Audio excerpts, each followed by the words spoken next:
Hi guys, welcome back to the HardReset.Info channel. In today's video I'm going to show you how to record the screen on your ZTE Blade V70 Vita. So the first thing that you need to do is to scroll to the control panel over here. Now enlarge this menu and you should see here record screen. If you don't, tap this pen icon over here, but you need to tap it.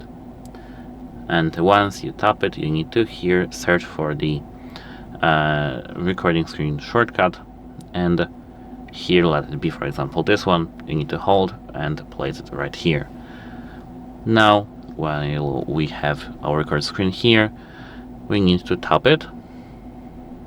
Wait a moment, and now we have our screen being recorded. When I tap a mic over here, now I do record my microphone here. Now our recording begins, and now to finish we need to tap this square icon. That's it. Hope it helps you, and goodbye.